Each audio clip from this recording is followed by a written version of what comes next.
Okay, we are live. Hi, everyone, and welcome back to Holy Humanist. I am very, very excited today because, after all, these are one of the interviews that the entire platform of Holy Humanist was built around and with the idea behind. So I'm extremely excited to announce that we've got a fellow ex-Muslim lady with us today who is going to tell us her story leaving Islam. She's a Moroccan lady by the name of Halima, and she currently lives in France. So just a bit of context, she reached out to me via email, as many women do, thankfully, and I was very, very grateful. So she had seen one of my interviews, I think my initial coming out story, if you will, with Apostate Prophet. And somewhere along the line, I guess it gave Halima the push that she needed, or the courage to say, hey, you know what? I also have a story and I'm not afraid and it deserves to be told. And I'm going to go ahead and take the plunge and tell it. So without further ado, I'm very, very excited to to welcome, should I say, Halima to Holy Humanist. Hi, Halima. Welcome to the channel. Hi. Hi, Hi, how Yulia. are I can't you? believe I'm here. I'm good, thank you. I hope everyone's doing fine, and I hope we're gonna have a lot of fun tonight. So, yeah, and thank you for having me. It's really such a pleasure to be here.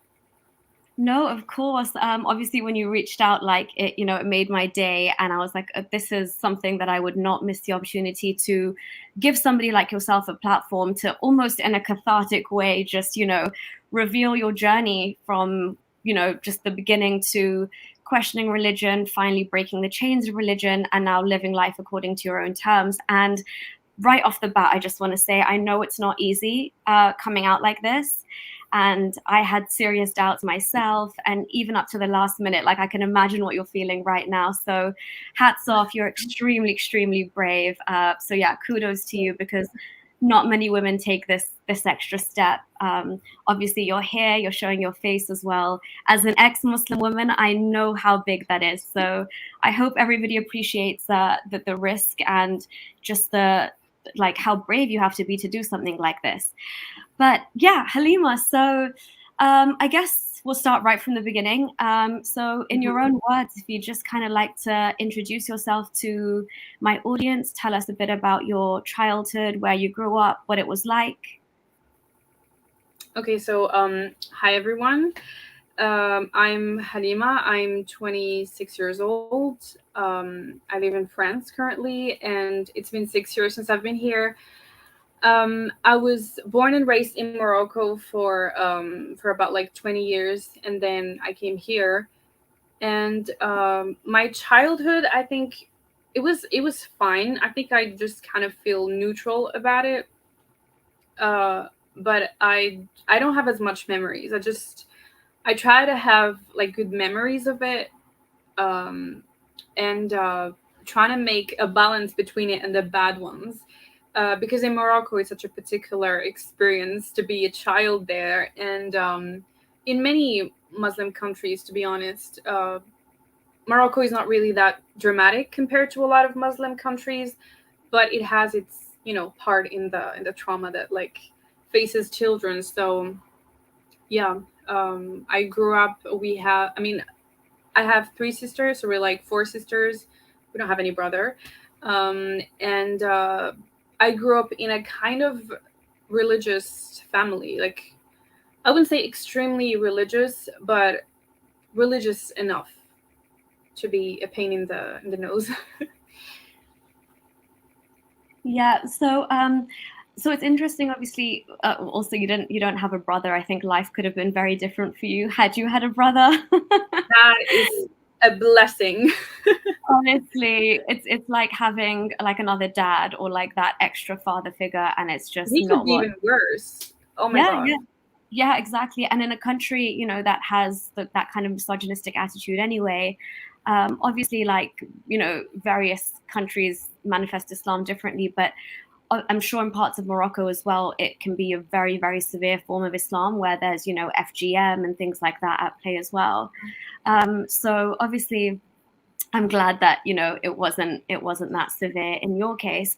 But so, when you were growing up as a child, and like in terms of going to school and the friendships that you had and things like that, in terms of like general day-to-day life, how much would you say that religion had an impact on you personally and was imposed on you?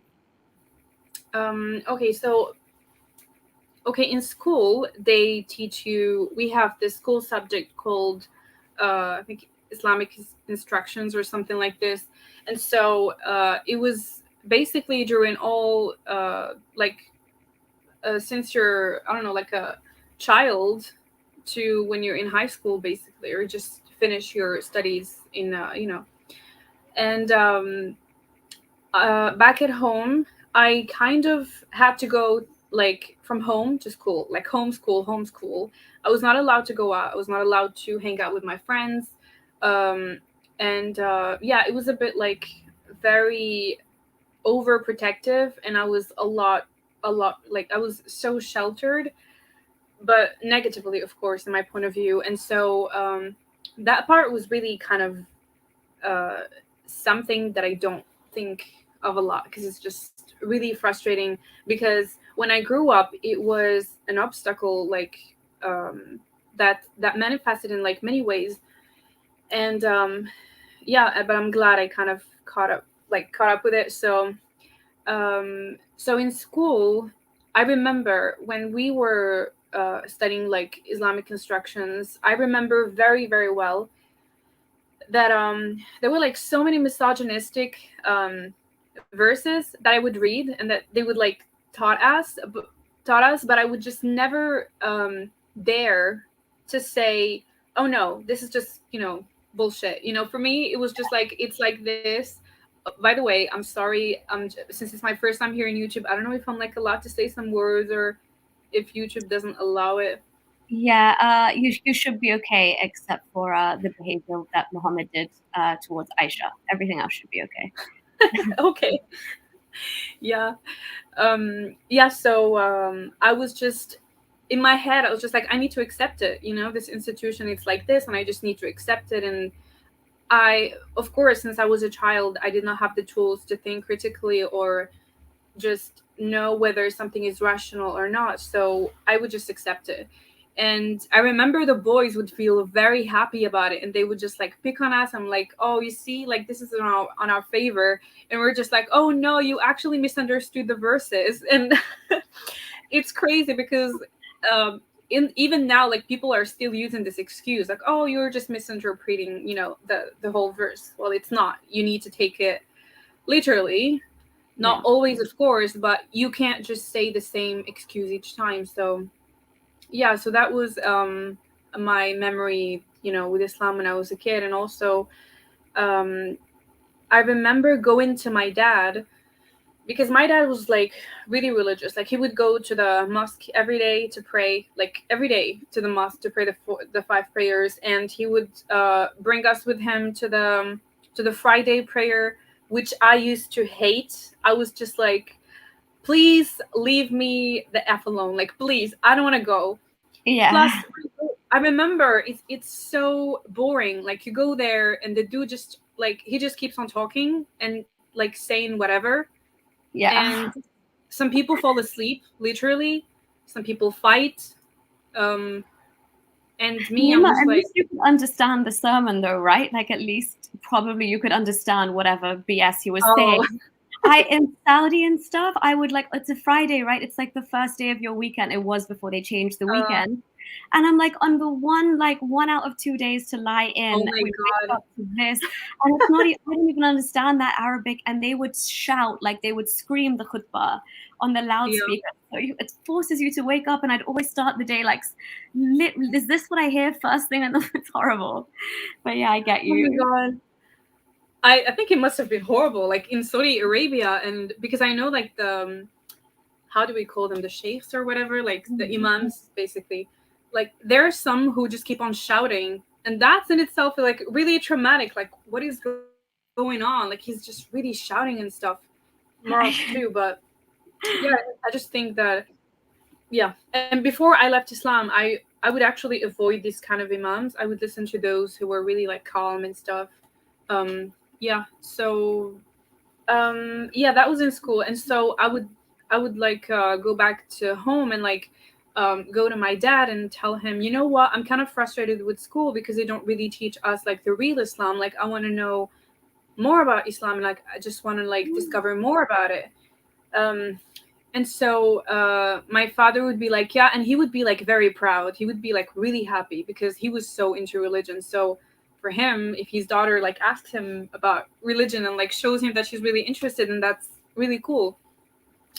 And so yeah, and at home that was like the school part, and then at home I would um my father would, yeah, he would just bring us with him to the Friday prayer, and he would tell us to read the Quran. Basically, you can't say no, so you have to do that, you know. And Mm. I remember doing some summers, it was just hell. He was giving us tasks, like me and my sisters, like he would give us certain number of surah that we had to remember and recite to him later. Yeah, it was basically that way. And sometimes we would do this okay, how do I call this in English? You know, when you're home, basically, not in a mosque, like at home, and you're kind of like doing a prayer, like a group prayer, Mm-hmm. um, like me, my mom, and my sisters, and that was the worst part ever. Like each time I know that my father missed a praying in the mosque, I knew that we were gonna pray home, and that was just a nightmare, because my father used to like recite in really long like the verses and surahs, and I'm just like, oh no, yeah, Oh um, my gosh. Wow, yeah, that is a lot. That's actually, yeah, that's pretty intrusive because not only do you are dealing with this like, academically at school and then facing like just that misogynistic rhetoric from like the guys, but also at home you're having to do all of this added like, Islamic like whatever it's recitation or prayers or whatever. So yeah, I can hmm, imagine how full on that would be. See, if you've got like a religious father, in my case, it was my grandfather, but we lived together, so his oh, impact on me was quite the same. So I completely hear you. But it's really interesting to me that you said, you asked your dad because you wanted to like learn about the real Islam, so to speak. And at school, they were teaching you, just a kind of fluffy type or whatever. Did you say that with the intention because you were like, I want to know more to see if this makes sense, or like kind of what's going on here? Because in my mind, from what I'm hearing, is like you kind of thought Islam was a lot, and I'm not sure if you actually fully believed in Allah. So where was your head and your heart? Did you believe in him, or? yeah. I mean, I think, I don't know. To be honest with you, like right now, I wouldn't know what to think about it. But I think I was really interested.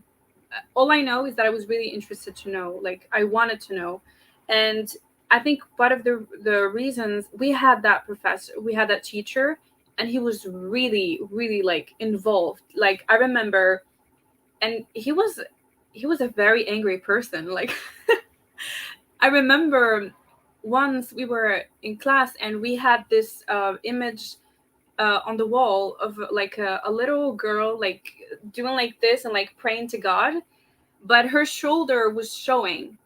And what he did, he took this image and started like screaming and yelling and be like, "Look at this whore!" and like, "What is this?" and stuff. And he just started um, like breaking the image on the desk until it just completely shattered. And everyone was just like, we were all shocked. It was just very unnecessary drama, but it was just really like weird. But I considered him as someone, yeah, I considered him, but still, I considered him as someone who really knew the proper Islam. And Okay. because it's kind of true, like, because if you really know, uh,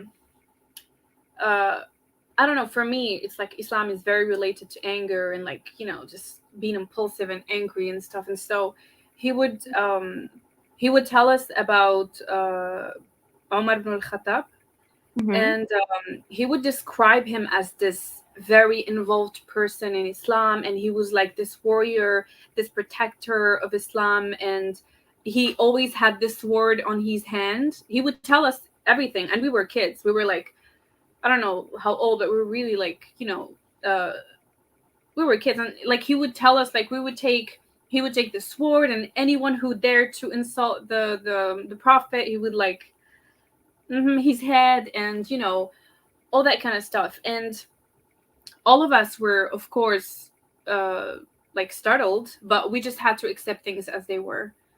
So yeah, that's Wow, so basically. he didn't sugarcoat anything, and that's interesting as well because Oh no. so yeah, he was like full on like I think he also was a fan of Umar ibn Khattab. It sounds like he has similar vibes and energy. Yeah.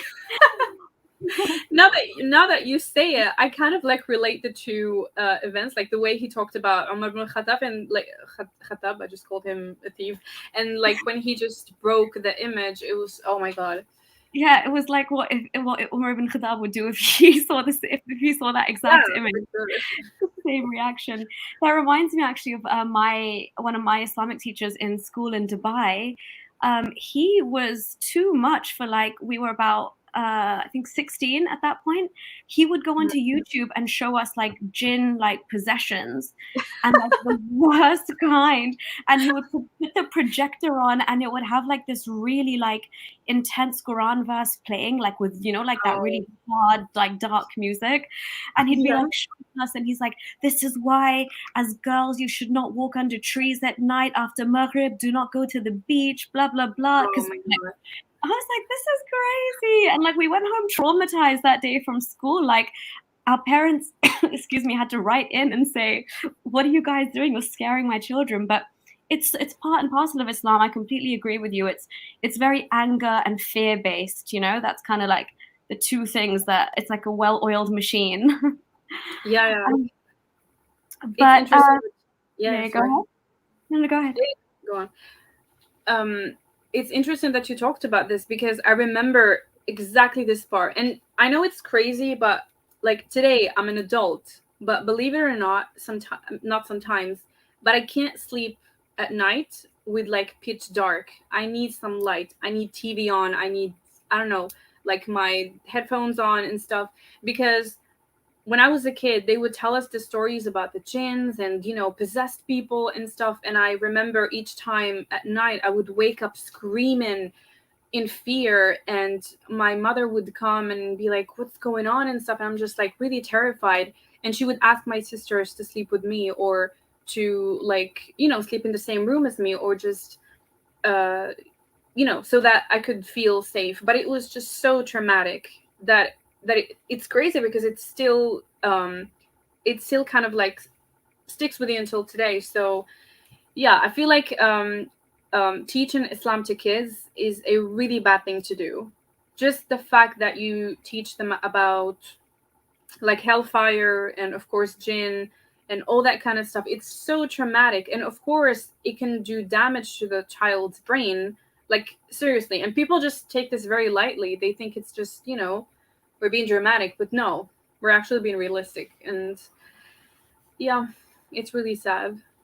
Yeah, I 100% concur with what you're saying there. And like, it's interesting you say that because it's not just you. Even like, I mean, I was heavily afraid of jinns. I'm not gonna even lie. I was so scared of jinns when I was a Muslim as well. And especially like in the area, in the part of the GCC that I lived in, if you go to Yeah. like neighboring Oman, there's a whole area called like Majlis al Jinn, and like groups of friends would go there on the weekends to see if they could like tempt the jinn and like do but like there was so much hype around this. But my Yeah. grandma is exactly the same. She's like, I just need even like a tiny ray of light to be able to sleep. And I was like, why? And she's like, I'm more afraid of jinns than I'm afraid of like burglars or murderers. Yeah. She's like, I just don't want a jinn to come. So yeah, you're right. It is a very, very real kind of, I mean, like, yeah, Dawkins and many other people say it is a form of child abuse, to put those Hmm. images into a child's head so early on.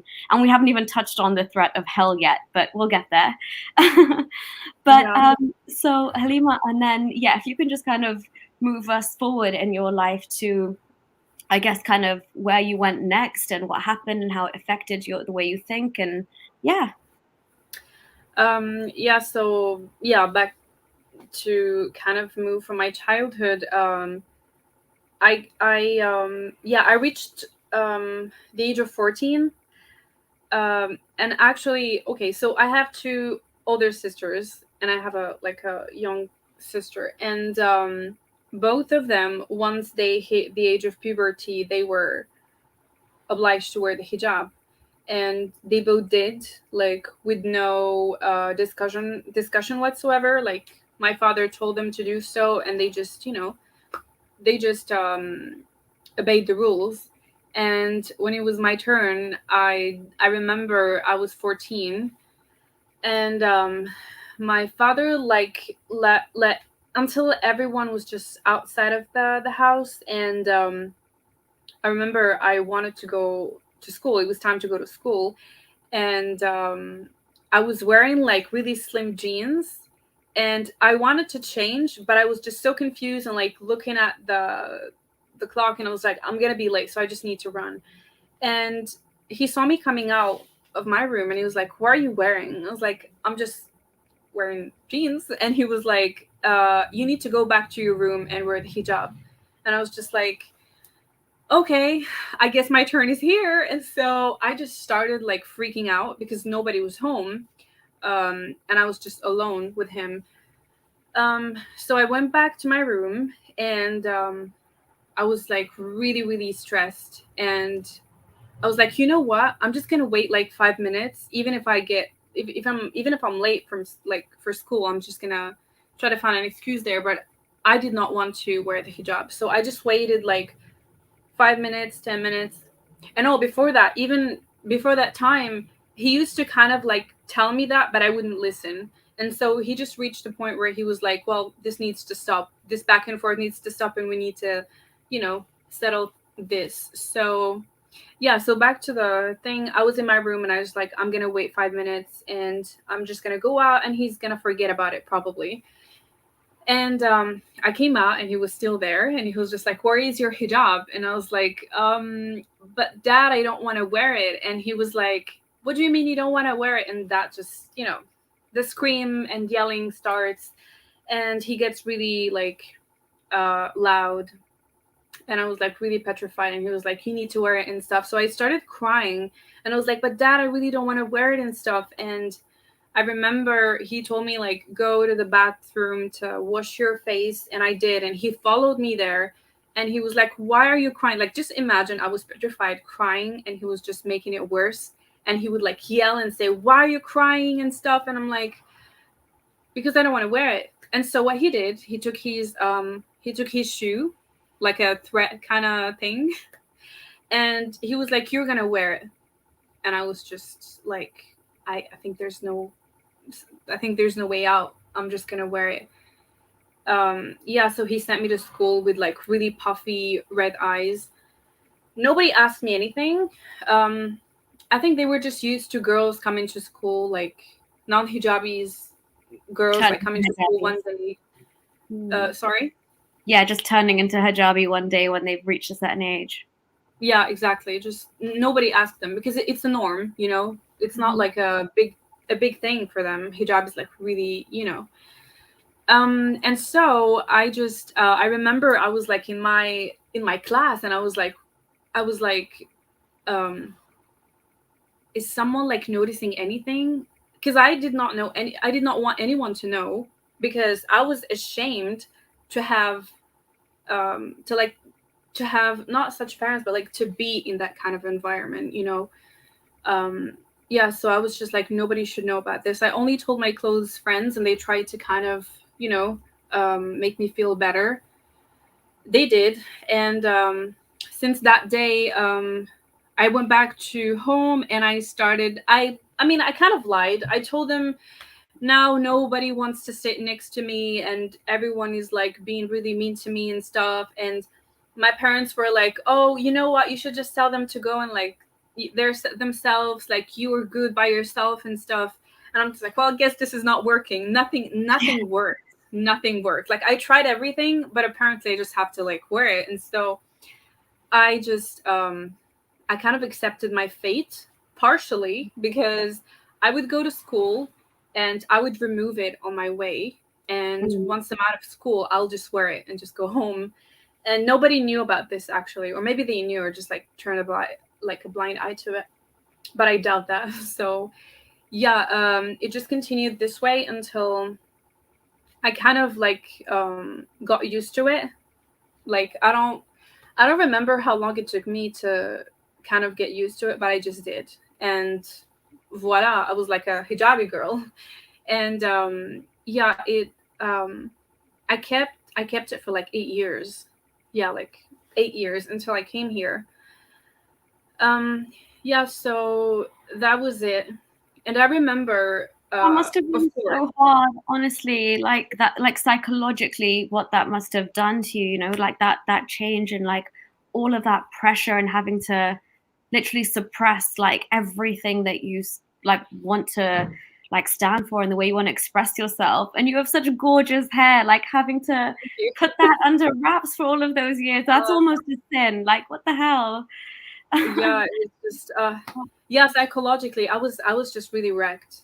And that Yeah. turned me into rebellion, and I Hmm. had so much trouble in school and stuff. And I remember um yeah, I remember that year where I was forced to wear the hijab. My parents were called to the to school because I was really doing a lot of trouble with my friends there.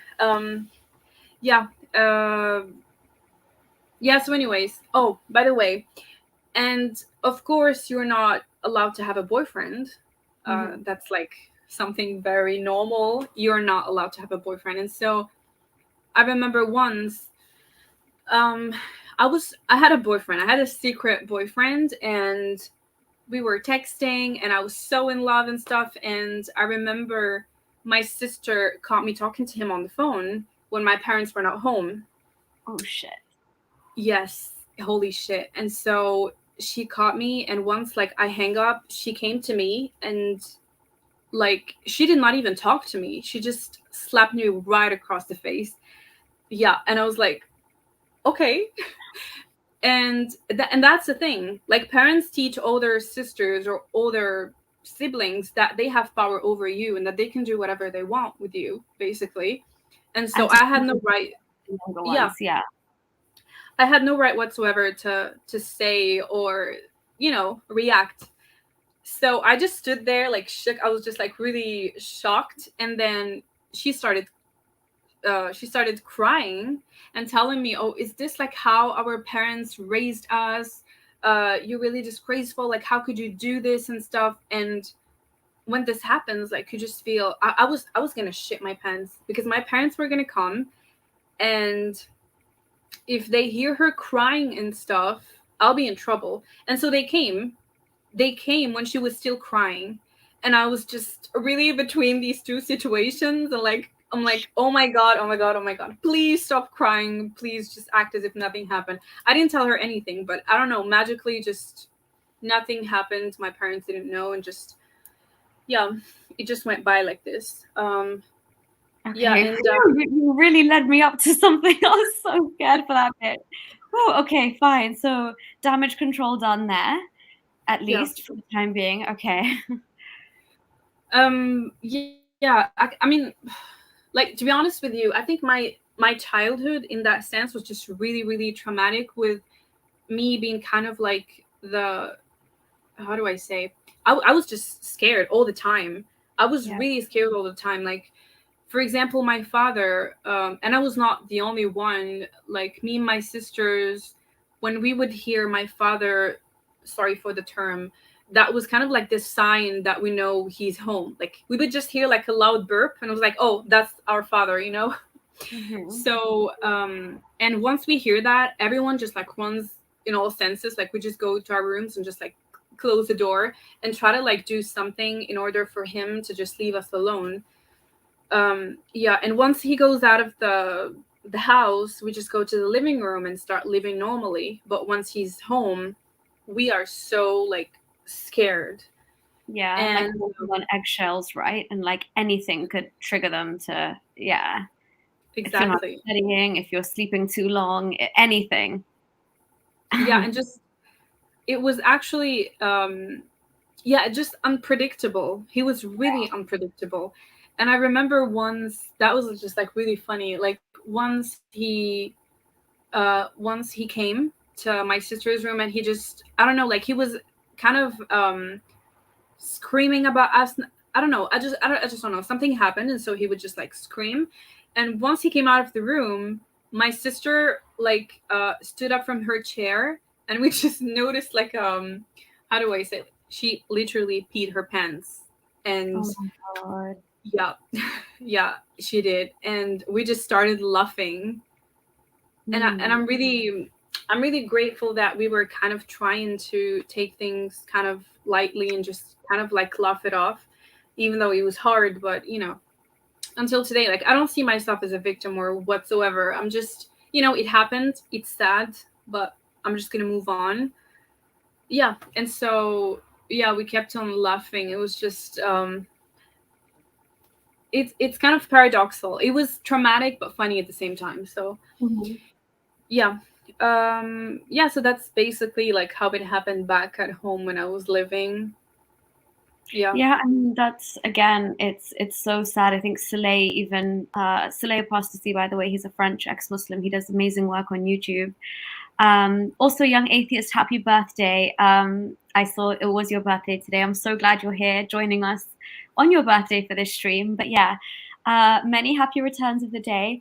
But yeah, Halima, Soleil was saying that this is like a normal Muslim family, and it's so crazy Yeah, that I bet you so many of us can just relate to exactly what you're saying, like the fear from the patriarch, like the head of the family, especially like as a daughter, and then like just the again they want you to like fear them and respect them, and you have these yeah, moments where you genuinely are like, oh, that was a pretty messed up situation, or that was pure emotional manipulation, or whatever, and it's just sad because what you've relayed is a complete story of literal like the pressure of hijab and how it's enforced behind closed doors, how one day you just go from being a girl to a woman overnight because this cloth yeah, is supposed to change everything.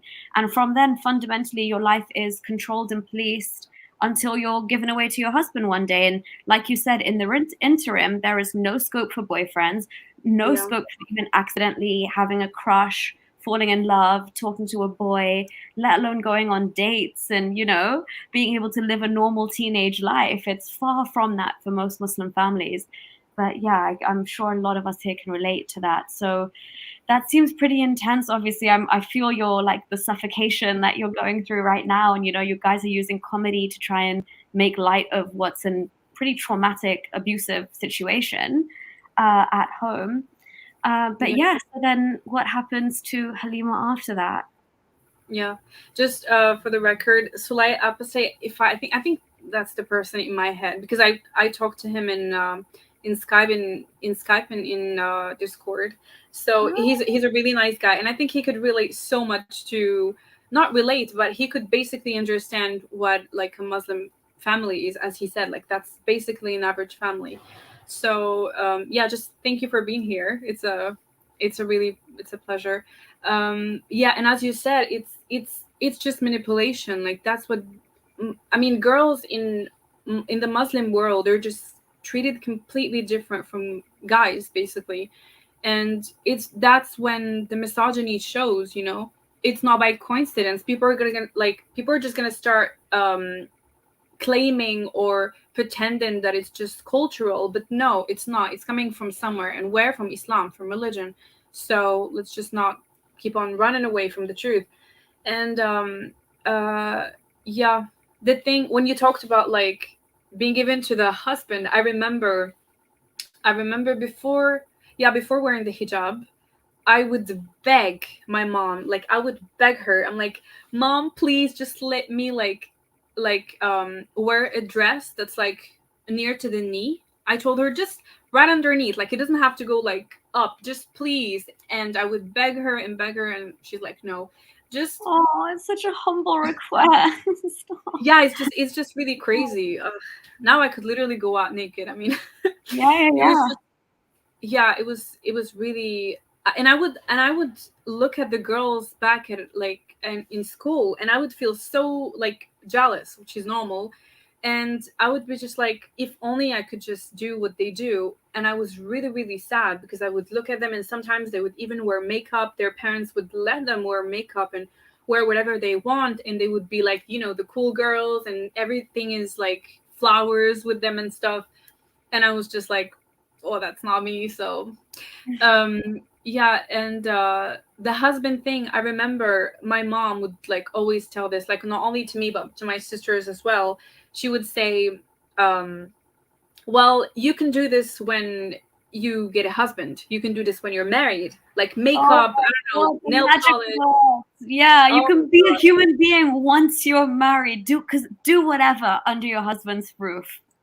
yes. And the problem is, since I was a hijabi, I was just like, well, my type of man would not be with a hijabi woman. So he's probably not going to let me do the things that I want to do. So definitely not. Like, I'm just going to be in prison forever. So, Yeah. yeah. But that was later, a bit later. But when my mom used to tell me, until you get a husband, like in my head, I was just like, I need to get married. I need to get married. I need to get married. Thankfully, I never got married. That's very good. She's just like, and I'm like, I need to find, I don't know, a boyfriend, like date and stuff, and then get married so that I could do whatever I want. Um, yeah, but it just, but I never thought about it like seriously. Like, I was not really obsessed with marriage, and I was definitely not gonna be that girl that just goes into like traditional marriage, like just finding the person, date him for like a month or two, and up we get married. No, definitely not. So yeah. So what happened to me later? um Sorry, no, yeah, just before you go into that, sorry, because this is yeah, very yeah, just important. go on. I know. Yeah. What you said about, almost thinking, right, the next step for me, the next logical step is to get married so I can live my life essentially. That the sad reality is that so many of us that grow up in Muslim households, we literally look to marriage exactly like you said, as our card out, or like our card to finally experience life, right? In the hope that you would find somebody who's on your wavelength, who wants to do the things that you do, because then nobody can question you because you're married under the eyes of God or whatever, right? Islamically. Yeah. And your parents also, even your father finally like cuts the cord and he's like, whatever, she's his problem now. And the respect is transferred. We're now no longer the honor of our father, we're the honor of our husband. But tragically, I wasn't as wise as you, but I fell into that trap, and I thought, okay, if I can't travel alone and do what the things that I want to do, or stay out, or experience these places until I'm married, then I should just get married. And that's what I did, like thinking, okay, is this somebody on the same wavelength? But the like environment that we grow up in forces you to make that choice at such a young age, to just do, honestly, what you and I are doing right now, like the way we live right now. All of that could have been avoided, but that's the only option they give us in a way. But yeah, Mhm. sorry, back over to you. No, no, no. That's very interesting what you said. I think a lot of girls could relate to that. Like a lot, just a bunch of girls could relate to that, and it's really sad. I mean, like, why can't we just, if my husband is gonna let me do that, why wouldn't you? Like, what's the difference? Yeah, like, what is the difference? Um, yeah. So I'm really sad that like that led you to that, but that's an experience. I think we never regret things like this. Well, we're here now, Um, so I wouldn't have had it any other way. yeah, yeah, yeah, exactly. Great. It's very important because I think, even though it was traumatic and everything, I'm kind of grateful for the experiences that I had. And you know I don't, even though my parents like really, really like traumatized me and abused me, like not only verbally but physically too, I don't hate them today. I used to. I went through a phase where I would just really, really hated them to the core, and I just wanted to kind of not take my revenge, but kind of take my rage on them and just feel and just like let them know that I hate them. But with time, I just understood that like they were brought up kind of the same way and they did what they could, and things are just like that. So I won't lie, I still kind of feel mad and sad and angry, like a lot internally. But there's always that understanding part, which I think is really important, because if I did not go through all these kind of things, maybe I wouldn't have been the same person as I am today. So yeah. So what happened later, um I got my baccalaureate degree, and I was I was really not interested in like school. I was definitely not, even though I had like good grades. My baccalaureate, it was like a physics kind of major, and I had like 16 out of 20. And I just took it. I took my degree, and I was like, huh, what can I do right now? Thanks to my cousin, um, she was really like updated with the schools policies and all that kind of stuff. So she helped me to apply, and I just enrolled with like a technology school, and I went there, and I went from Casablanca to Fez. That's like a different city. So there I lived with my grandparents, but I was living in the second floor, and they were living like on the first floor. So in the first floor, so I kind of like had my space. For the first time, I had like this whole space just to myself, and I felt completely free, not completely, but partially free. But it's always like when you think you're free, there's something that comes out, like, and it's just like, no, did you really think that you could be free? So what happened instead is video calls all the time. Where are you? What are you doing? Who are you with? And it was just so draining. Like, I remember it, like sometimes there was some times where my mother would literally like make me cry, and I would feel my heart pounding, and I'll be like, I think I'm gonna get sick someday, like seriously sick by this pressure, because it was so bad. Like my mother, like, she would call me and torture me and be like, you don't call us, what are you doing, like you don't care about us. And like she would just keep on like saying really harsh words. Like that's just the least I remember. But it really, really was very hard to hear. And so in my brain, I was so sure that I was just gonna end up with something like like a health issue or something. Yeah. Um, The yeah, toll it was taking on your mental health.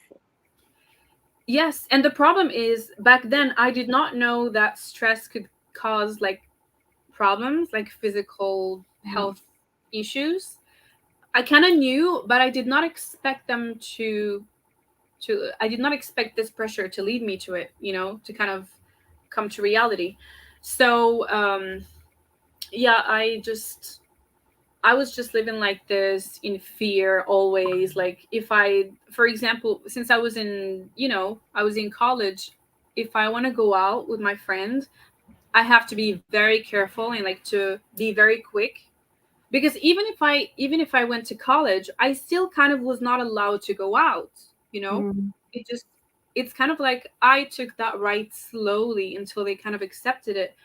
But yeah, it's kind of crazy that I was in college and I was still not kind of, openly be allowed to go out. So So yeah. would your grandparents reinforce like what your parents were doing? Sorry, because that's were Oh, they it's kind fine. of like were they like were they adding to your like stress and like just all of the where are you, what are you doing kind of policing, or were they a bit more relaxed?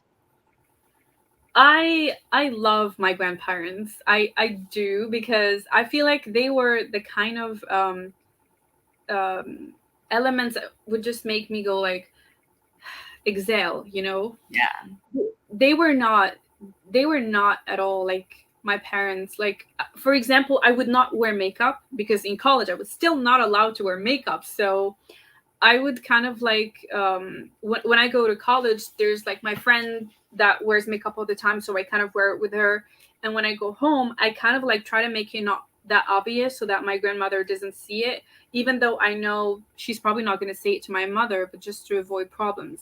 So yeah, I kind of did that. And so yeah, it just kind of continued that way until um I had to kind of apply for a bachelor's degree. So I wanted to go to France because my sister was already there, and Okay. I wanted to join her. And I already wanted to go to France because I wanted to get my freedom and just because it's really, it's France. It's good. Yeah. So I wanted to go there. The country of freedom, as they say. Yeah. So, and in Freedom. my mind, sorry. Freedom and romance and a whole bunch of other things.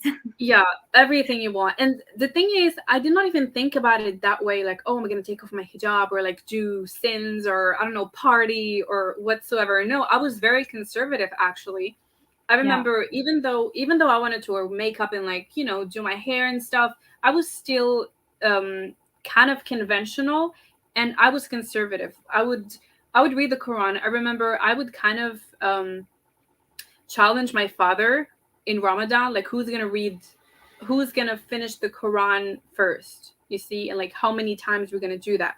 So I Oh, would you like were read it, doing read it. those competitions. Okay. Okay. Wow. Yeah, yeah, it was a competition. And Yeah. funny thing is that the Quran, since I have studied literal Arabic since I was a kid, I understand literal Arabic, so I'm able to understand the Quran. But the thing is, in the Quran, there's so many things that there's just like so many terminologies that are very ancient, Mhm. so you don't really understand them, and you need like, I don't know, like a Islamic dictionary or whatsoever. So I would just read them and wouldn't realize the danger that I was actually reading. So Yeah, because you yeah, have to understand the classical fusha and blah blah blah, right? So it's still not as in your face as if, yeah, even if you speak Arabic in that way. So I can see why yeah, you could casually read that and not realize.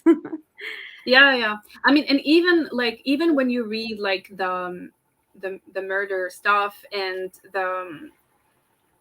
like the beating, beating women and stuff, and slavery. I did not know about this because the term milk yamin in Arabic is not really common. Like people don't know what it means until you really like go and search what it means.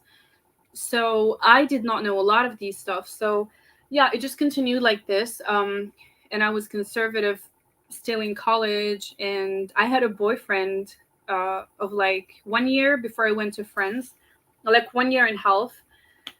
Um, yeah, and I nearly got married to him, but I did not, which is good. But he was a very very good person. Like I think he was the nicest one that I've ever been with. So yeah, I came to France, and I was actually sick before I came to France. The pressure took a turn on me. Like I Oh, felt sick. Yeah, because I think my body wasn't really gonna put up with my shit anymore. I yeah. just was taking a lot of pressure, a lot of trauma that it just needed to kind of come out in some sort of way. Mm. And I remember, sorry, I would like throw up all the time. I would like have sleepless nights. I wouldn't sleep, and I would be in immense pain in my stomach, and it was terrible. And I literally thought that I was slowly dying, like literally. And I did not even know what was wrong with me, you know. Um, and So sorry so for that. That sounds like, oh, we wouldn't wish that on yeah, you. It's it was horrible. horrible. The Yeah. night was just like the most terrible thing for me, because once I know that the night is coming, I know that everyone would be sleeping and I would be the only one awake, plus Mm. in pain. So I was just really petrified. I hated the night, and I was just staring at the window, waiting for the sun to kind of like come. Break. Yeah. Yeah, so, and I did not realize back then that it was because of the pressure that my parents had put me through. I thought that it was like anti-inflammatory medicines that I was taking maybe for my period, or it could be a reason too, but not only that. It was the pressure, because I was feeling it coming each time I would receive that pressure from my parents. So yeah, so I came to France, and my very first year. Okay, so this you need to prepare yourself for. You guys, Okay. Whew, meditate. everybody. Sorry, That's when just it all started. okay. Yeah, that's when it all started. Okay, I'm That's gonna like, full screen you for this in a second. Okay. Oops, that's good. Sorry. Go ahead. okay, so I came to France, and what happened? was that I was in a city where I did not know anybody and I was sick. I was like, I remember if I wanted to like to get up from my bed, I would just feel like I'm gonna fall basically, because I had a severe anemia, and my stomach would just like, even like every time I would put something in my stomach, I would feel it inside and I would feel this immense pain. So yeah, I was sick, I was alone, and I used to go to college, but I would still not feel good. So I would like take only one class or two classes and just head back home. And I would just stay in bed the whole time. But I was so worried about my studies that I was trying to kind of find a way to study. And there was this person who saw me at school and at university, and he sent me a message through Facebook. And that message just was the start of everything. So he messaged me and he told me, you know what? No, we were just like hi and everything. We were both like in the same class and everything. And so I told him about my situation. I told him that I was like really sick and stuff, and I'm trying to kind of trying to catch up with my studies. So if it's possible to, I don't know, like, is there like any group that you guys do that you all study together and stuff? And he was like, yeah, sure, I could literally, I could really help you with that. Like, I have no problem. I do actually help a lot of my friends with their studies and stuff. And I'm like, that's very cool. And so we went with that, and he came. I mean, the first time we met at a coffee shop and we just studied. The next time he came to my apartment, and so um, he was like staring at me the whole time, not kind of trying to intimidate me, but like kind of trying to seduce me. But I was just like, dude, I have a boyfriend. Even though I know it was a terrible idea to kind of bring him home since I have a boyfriend, but I did not have any intentions whatsoever in my head, you know? It's just that I wanted to be comfortable, but I had no intentions whatsoever. And I did not have any kind of liking towards him or whatsoever. So yeah, it just started like this, and with time we would go out, and I would just ignore his looks, not looks, he's how do I call that? Do we say like looks? Like he's hello?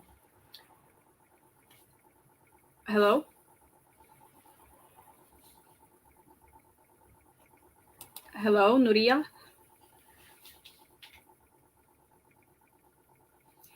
Can you guys hear me or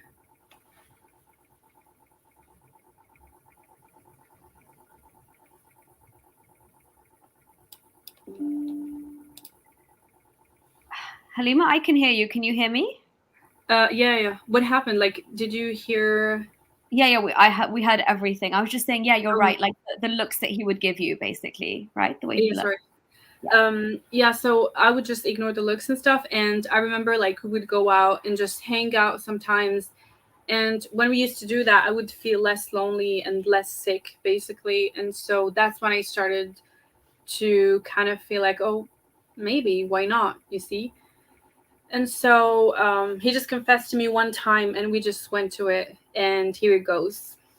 I took the status of a cheater, so I cheated. And I feel terrible about this. I told my um, my ex back at the time. I told him everything. I was just genuine with him the whole time, and he got really mad. But he understood at the time, and we just like parted ways. And so when I started dating this person, um, he told me that he was not. He told me, but he is actually like hafiz, like he like that's what you do. You understand like hafiz? Yeah, somebody who's That's what you memorized the say. Quran, right? Yeah, Yeah. exactly. Yeah, that's the term. And he was that, and so and he knew all the hadiths too. Like he knew most of them. So I was just like, that's good, because before I met him, I was praying all the time and I was trying to get close from God. And I started having not doubts, but I just had this kind of oh, I'm really here. Like, what am I doing? I'm praying, and I'm like, yes, but who am I praying to, and what is this? And I started having all these questions.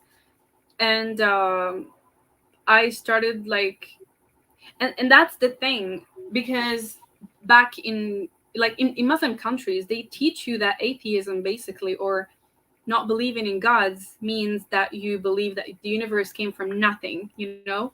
And that's what they teach you, which is just nonsense, you know? Mhm. Maybe there are some people who think this way, but atheism in general doesn't necessarily mean that. And so in my head, I was just like, okay, do I want to be an atheist? No, it doesn't make any sense to me. So I just continued in being in Islam, because for me back then it was like the rational religion. So I stick to it. And when I met that person, I was like, that's good, because I have a lot of questions and I need them to be answered. So he started like telling me about how the universe came and all that kind of stuff, and I would be like, okay. But each time he would explain to me, I would have more questions, you see, because, and I was asking him questions of like, but how can I know that this is true, you see?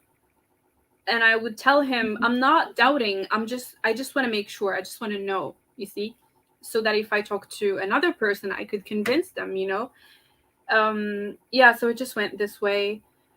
And one day, we got into an argument, and I was in my apartment, and he slapped me across the face.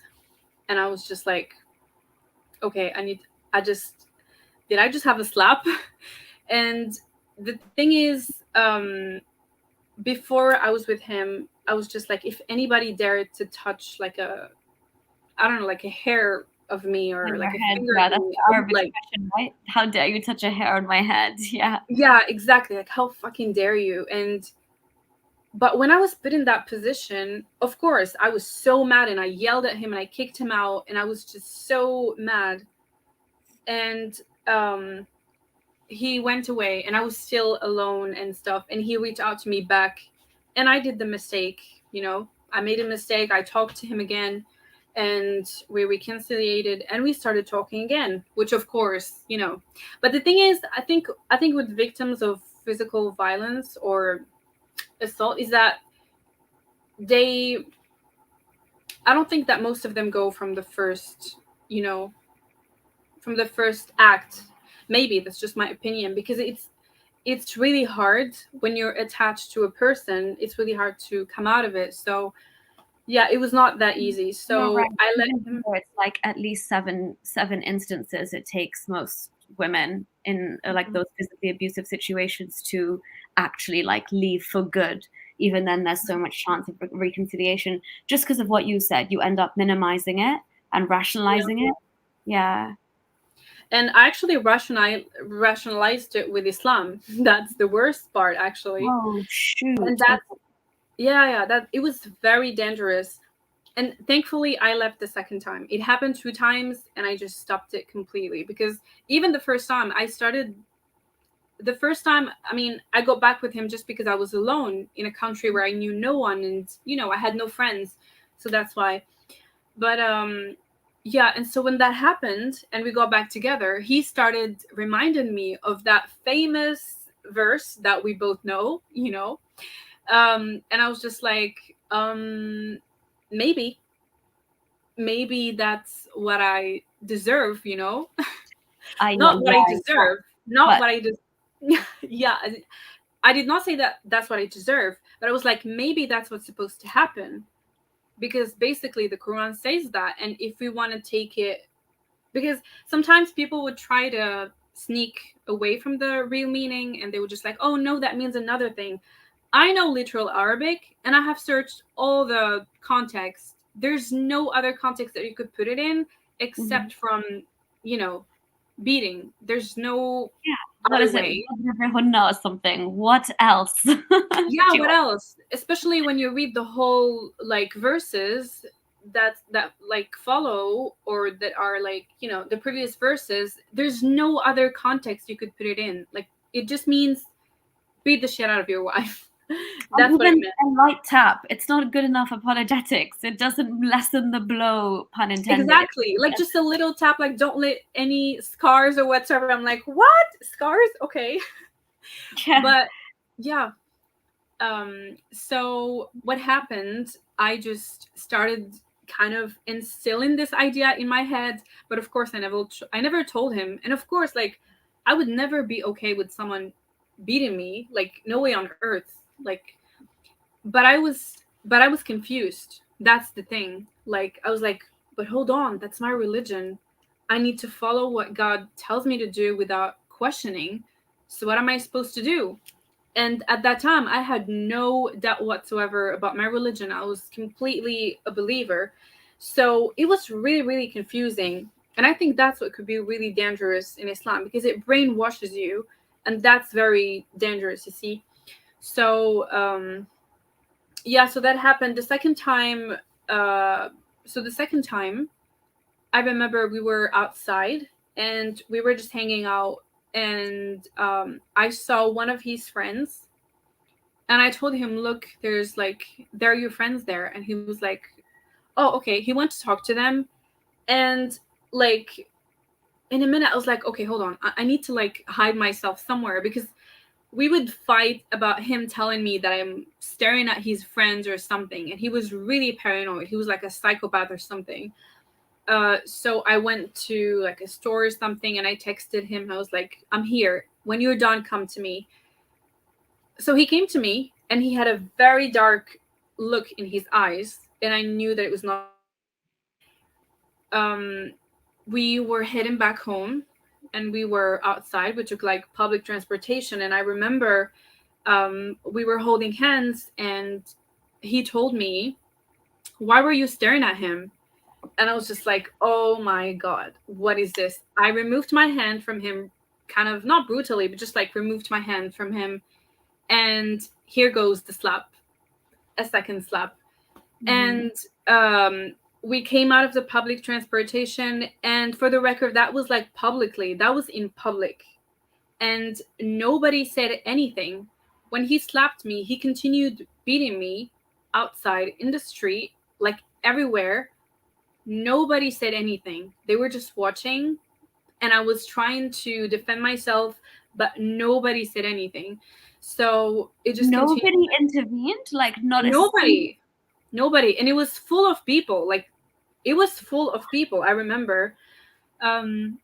Yeah, so I went back home, and What is wrong here's with people? Sorry, but what is wrong with people there? Jeez. yeah, I mean, I'm still kind of shocked today, because it's, I don't know, maybe because I was a hijabi, like, I don't know. No, Honestly, that's kind of, but no, of yeah, course it doesn't mean anything. But I was like, in my head, maybe they're scared of him or something, and they're trying to kind of yeah, rationalize things. But it's still not an excuse, you know. A woman is getting beaten up, basically. yeah. Um, yeah. So I and the most dangerous part here is that I couldn't say anything, because if I say something, if the police comes, my parents are gonna know. Even if I don't want them to know, they would know one way or another. They would know that I had a boyfriend, that he was living with me, that, you know, all that kind of stuff. So I shut my mouth. Sorry, I did not say anything, and he just dragged me home. He dragged me, um, and there he just continued the work. He just continued, and yeah, and that's the fucking dangerous part, is that I would, at that time, I would rather take the beating instead of defending myself and like calling someone for help, you see, because I was scared of my parents. And that is just so fucked up, you know. Now that I look at it, it's just crazy. But that's A how lot it of is. people are shocked. Sorry, Halima. A lot of people are even more shocked because this was in France, right? This was happening. Yeah, it was in France. More Yeah, specifically, it was in Marseille. yeah. Marseille. Yeah, so yeah, we just went back home. He kept beating the shit out of me. I was defending myself, but what else can I do? I'm a woman that doesn't do building up, so I couldn't defend myself more. So yeah, that just continued, and I remember he spit on my face 2 times, and he told me, today I'm gonna fuck your mother, or like the our world. And I was just like, okay. And I looked at him, I remember, and I was like, and I laughed, and I was like, do you really think that you're scaring me this way? Go ahead, do it.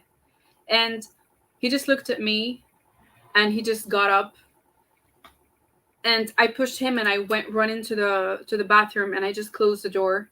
And I remember very well that time I looked myself in the mirror, and I just burst into tears because I had like bruises everywhere, and my eyes were puffed, and it was just so it was so swelling. And I was just like, even though I lived physical abuse back at home, it never came to this extent. So, you know, yeah, that's all I remember. I was just I went blank for a moment, and I just started crying and crying, and I'm like, what is this? What did just happen? Did this really happen? And of course I couldn't do anything. What else can I do? Like, because there's a very important point here, is that when you're not financially independent, you cannot defend yourself whatsoever, especially if you come from that kind of family. You should just basically shut the fuck up and just leave the experience and not say anything. So I kind of just stayed in the bathroom for like 5 minutes or so, and I went out to take some air, and I texted him, and I was like, you need to come out from this apartment, you need to leave. And I remember, like, I came back home, and I found him like laying on the floor, even though there was a bed. He was trying to kind of like act like not a victim, but he was kind of trying to act inferior so that I could forgive him whatsoever. And I was like, come on, just leave. He left, and he came to my apartment bringing like a bunch of like presents and stuff. And I was just like, okay. I told him, just leave, just fucking leave, or I'm gonna call the cops. I said that even though I know that I was not able to call the cops. So I just told him, like, go away. So he left. And I remember, so what happened is that I started not a relationship, but I had a friend of mine. He was a very like it was a very fortunate thing that I met him, because I was feeling extremely lonely at that time, and I was just, terrified by what happened and stuff. And yeah, I just told him about the whole story, and he told me, are you serious? You need to go to the police and report him. You can't just stay like this. And I was like, but what if my parents know and stuff? Like, they're gonna know that he lived with me and stuff. And he told me, are you serious? Like, how are they gonna know? And I was like, I'm telling you, they're gonna know. And he was like, do you really believe that you should not report this? Are you gonna leave this guy like in the will, like, just, I don't know, maybe abuse other girls and stuff? Go And I'm and like, do that to other victims. Exactly. Yeah. yeah, exactly. Because that's the thing. Like, I'm not, back at that time, of course, I was mad and I wanted revenge. But now that I look at it, it's not revenge that anyone could seek. It's just protection, from the outside world. These people are dangerous, and we need to protect other people from them. So I just saw one of the comments. Oh yeah, it's Soleil Apostate. He was not Algerian, actually. He was Moroccan, just like me. So Thanks. yeah, I just went to the police with him. Yeah, exactly, report them. And I went to the police station, and I just reported him. They took me and stuff. And I came out, and I felt so refreshed, and I feel so grateful for that friend. It's Andre. He's probably like here, so thank you, Andre. Thank you, Andre. Thank you Thank you. for Yeah, he's such a, making her see clarity and doing what needed to be done. It's not easy to do. So thank you for that. yeah. I'm really grateful for him. Like, he really lifted me from very, very dark days. So I was just hanging out with him all the time. And he found out, and what he did is that he became dangerous. So one day, he one of his friends called me and told me that he's waiting for me at the door of my apartment, but you're not there. Could you answer him? That friend sent me a message because I blocked him. So, and I remember I was actually on my way back home, and thankfully I saw the message before entering. And so once I got the message, I know it's crazy, but I freaked out and I quickly like went to hide like in the street somewhere, and I just called Andre and I was like, Andre, you need to come. And he came, and we both went to the apartment, and he saw us and he was like, in Moroccan, we're just like, we'll say this expression like hi hi hi. It's like, oh, like you're coming with this dude. Like he was kind of, you know, sarcastic in this way. So um yeah, he was just like, he took me by my hand, by my arm, and Andre was telling him like, leave her alone. And he told him she's my girlfriend. I'm like, who is your girlfriend? Like, leave me the fuck alone. Like, I don't know you, just leave me alone. And so Andre was like trying to, like, you know, stop him, and I knew that it was going to get dangerous because he was really mad. So what happened, I remember, like once my arm was like out of his reach, I just quickly like run away, and I just run as fast as I could. Yeah, I just run and tried to hide somewhere in the street and call the cops. So I went there and I stayed. And when everything ended, Andre told me what happened. So basically, he was angry to the extent that he tried to climb, how do I say, like the fence, because before you get to the apartment, you have like that fence, or you know, the gate. So he tried to climb it, and Andre just like pushed his feet, like, you know, to push him back. and and I saw them like both running, and Andre like behind him running. And once I saw them, thankfully they didn't see me, he didn't see me. So I went back to my apartment, and I just closed the door and I called the cops. And they came, and I told them about him.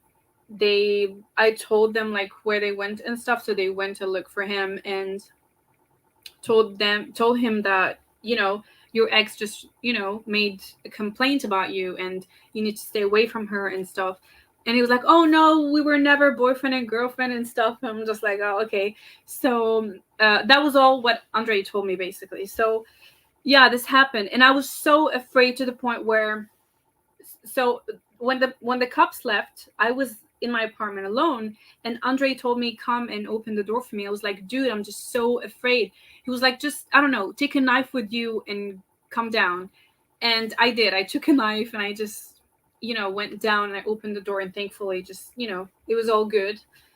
um yeah, and after that, I went to another city to visit a friend of mine and just stay there because I really needed like to change the air.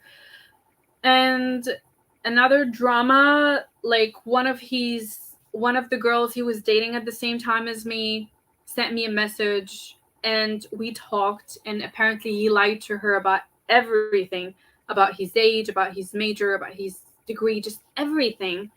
And I was so shocked because I was really discovering slowly, like little by little, that he was a literal psychopath. Like, it's not an insult, but like, you know, like, you know, the psychological kind of state. So when I told her his truth, obviously she got mad and just faced him. So he sent me a message, and he started sending me my intimate pictures that I never knew he took of me. So I just saw the pictures and I was like, what is this? And basically, I was not looking at the camera, of course, because he was taking them in secret. And he told me, you know what? I'm going to send these pictures to your parents. And I was just like, that time, I just felt really suffocated. I was just like, my life is over, you know? So, Yeah. yeah, it was just, I Because remember. something like that, in terms of like the revenge porn element, just the thought, like the power that they hold, because like when I work in with these domestic violence cases, a lot of the ones coming from Muslim backgrounds, Mhm. again, like you said, that their hierarchy and priority of doing things, reporting to the police or accessing help or, speaking out, counseling, trying to cut the cord of the relationship aren't big concerns. The concern is, are my parents going to see these pictures of me that I never want released to the world, or that he's blackmailing me with? And obviously, thank heavens you didn't have children, because especially Mhm. when there's children in the loop, they really try to like dishonor the mother of the children by hanging those pictures over her, metaphorically, all the time. And they'll even stop a woman from going to court or, accessing all the due process that she needs to, just because of pictures, like you said, they've taken without consent. And when you're in a relationship, you're not always on guard to these things. Yeah. And you Yeah, so and there is, by the way, that is a crime in most Western countries. So if that does happen to you, it is illegal. So please make sure that you are aware of that. There is no way Yeah. Yeah. somebody could be blackmailing you for that. But yeah, sorry, continue, Halima. Oh, it's fine. It's fine. Yeah. But the problem, the problem with all of this is that they never teach you what you should do when you go through physical violence, or I don't know, when you get assaulted or whatsoever. So when I got beaten up, I did not know that I should have went to a doctor, see a doctor and get myself I don't know, like a prescription, or just like something that proves that I suffered something. So I did not know any of this, and I'm just really like angry that they did not teach us these stuff. So yeah, and the thing is, again, these men do think that they have power over us. For example, my intimate pictures, he knows that because that's an issue and that's like a shame in Muslim countries or like Muslim families, so he can threaten me with that. And so it gives them that kind of power, which is of course right now, I you know I think the change that comes with leaving Islam is like so huge. And like for me personally, leaving Islam was just the best thing that ever happened to me, because I learned to be independent. I learned to stand up for myself. I learned just how to live like a free human being that just knew her rights and like what to allow and not to allow. So, um, yeah, for example, today, well, here in France, I mean, not in France, but just if I do this in Morocco, it's probably going to be like, of course, it's illegal and I could get in trouble. But here, for example, I did a photo shoot, like a nude photo shoot, a naked photo shoot. And when I did that, it was the biggest liberation ever, because I knew that it was going to be a sign of me owning my own body and just not anybody having power over it. And so, like, if you want to threaten me, what are you going to threaten me with? Like, it's just, it doesn't have any power. It's not going to change anything. So yeah, so this happened. And then when the pictures were sent to my parents back then, um I remember my sister sent me a message and she was just like, what the hell did you do and stuff, and I knew that it was going to start. So um it started, and then my parents talked to me, my mom talked to me on the phone, and she was like, you need to come back.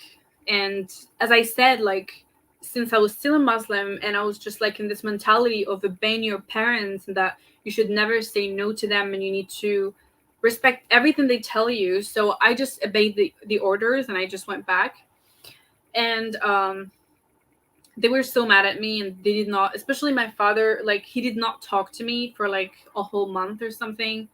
And it just stayed like this. And I remember being back at home and I just felt like this whore, basically. I felt like a slut because everyone was looking at me as if I did something horrible. And in my head I was just like, what is this all about? Like, what did I do? I was the one who was assaulted, I was the one who was physically abused. Like, why is the blame on me? So that's when I started like kind of trying to look for the reason or the source of all this you know turmoil. So I remember I had a friend of mine. He lives in China right now, and he was already an atheist, and we were best friends, and so we would talk all the time, and I would tell him he knew everything basically, and I would send him like verses and stuff, and I'm just like, la ikraha fi din means like there's no, you can't force anyone to do anything in, in religion There's and no stuff. compulsion And in religion. Yeah. yeah, exactly. And my friend would be like, you know, and I'm just like, what is it? Like, look at this, that's what it meant. And he would not interact with me. Like, he would just be like, oh, okay. But Yeah. of course, he was not buying any of it, because he knows what's going on. So yeah, and I remember like how I left Islam. It was just, um, but even before all this happened, all the all this drama and all this violence and stuff, I remember in when I was in my bachelor's degree in mechanic, we used to have this English class where we would debate, topics and stuff. And one day it was about religion, so we started having arguments and stuff, and there were some Moroccan guys there who were atheists, and so I would debate with them since I was like really into religion, and I used to watch Zakir Naik's videos. Oh no. Which is like a reason to leave, which is like a leading to leaving Islam. So Yeah, for sure. That's a fast route out. Good one. Muslims need to like hide him. He's gonna make people come out Honestly, of it with like, him and Daniel Hakikachu, they're doing a great service for us. yeah, this one I don't know, but if I see his face, probably gonna recognize him. Oh, yeah, So you'll I know. used to watch Send all you the these link. videos, and so I had like an amount of knowledge in Islam. So I would Mhm. go there and like tell them that's what what's going on, and they would always like challenge me and show me verses that don't make sense, and that would challenge me even more and try to look and stuff. And the more I would look, the more I would feel disappointed, but never dare to say no. Maybe that's not the right religion or whatsoever. I would never dare to say that. I was just disappointed. That's what I remember. And so when I went back home and then all that happened, I saw like a psychologist, and I asked him to talk to my parents, and he did. And they let me go back to France. And I promised them to be a good girl and to do all of Mhm. that kind of stuff. But at that point, I was already in my head, kind of leaving. So I just acted as if I was like gonna be that good girl that was gonna still wear her hijab and be, obedient and stuff. And once I got there, like, I was like, this is not what it is. And again, to be honest with you, I don't even remember how I left. I think it was just like a decision like this. I was just like, this is not for me. It doesn't make any sense. And yeah, I just left. But the thing is, when I left, I had no point of view about it. I had no negative point of view. For me, it was just illogical, irrational, but not dangerous. That's the kind of um, mentality that I was in back then. When you say not dangerous, as in you didn't know the extent to which like Sharia would take away or affect like women's rights and like children and non-Muslims and things like that. You just thought like, wait, hold on a second. Everything I'm defending seems a bit Mm-hmm. long and difficult and weirdly misogynistic to defend. And then you've got your atheist friend as well, not taking those verses seriously and stuff. So Yeah. I'm guessing it was like a culmination of all of that. But did you then, after a while, understand like the actual full extent of what Islam is and the threat it represents?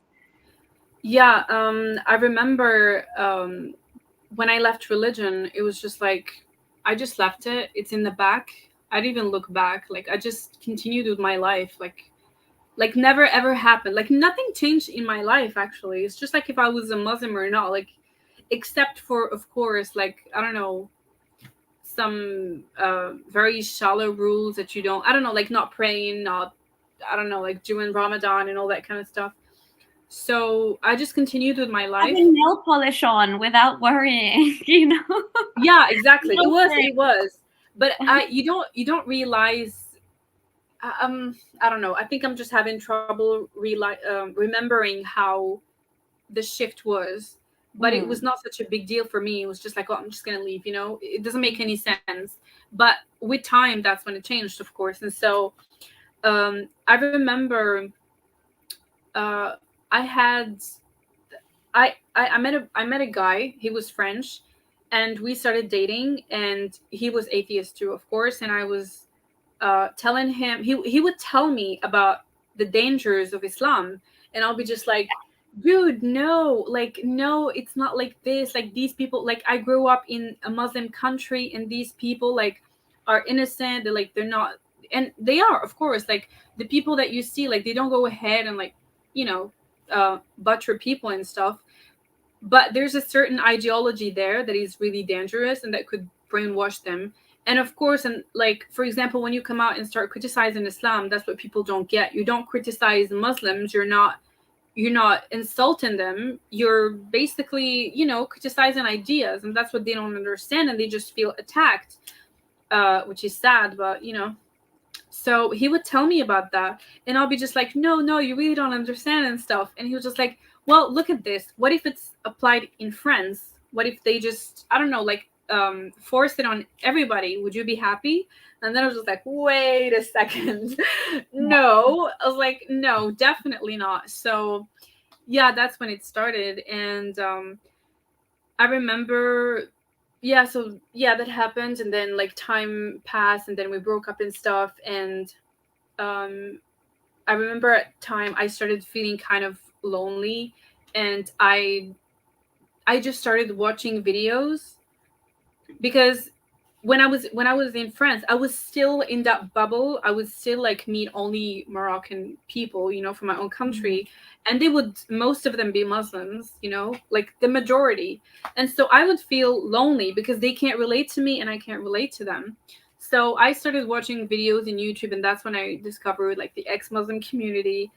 And it Yeah. was just like the best thing that ever happened to me, because I was just like, God, that feels really relatable. Like, they really do understand.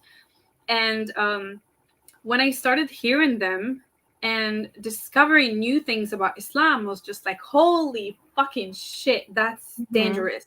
That's really dangerous. And people don't realize that. And I went, of course, through that phase of like, guys, I need to tell you about this. This is dangerous. You should not, like, look at this and look at this. But no, people are not going to listen to you. They're just going to think that you're delusional, or just, I don't know, like emotional or something, because they're always going into trying to find like excuses. For example, for me, my case was just like, oh, your parents forced you to wear the hijab, and they forced you into the religion, so that's why you left it. And I'm just like, okay, but what about the people who were forced into the religion and were forced to wear the hijab again too, and are still Muslims, are still like believers, and they practice and everything? So why is that logic, you know, about picking and choosing? So they would always try to find excuses, and I understand them, because it's really hard to leave like a whole institution that you just Yeah. were indoctrinated since you were a child, basically. That's extremely hard, and it's not going to come like overnight. And with time, I just understood that, you know, I'm just gonna, it's not my thing to do. And I don't really do debates, you know, because for me it's just, I feel like it's not all of them, of course, but the majority is all about like just proving your point. Yeah. And Chest thumping, really, whichever way you're, yeah, arguing yeah, for.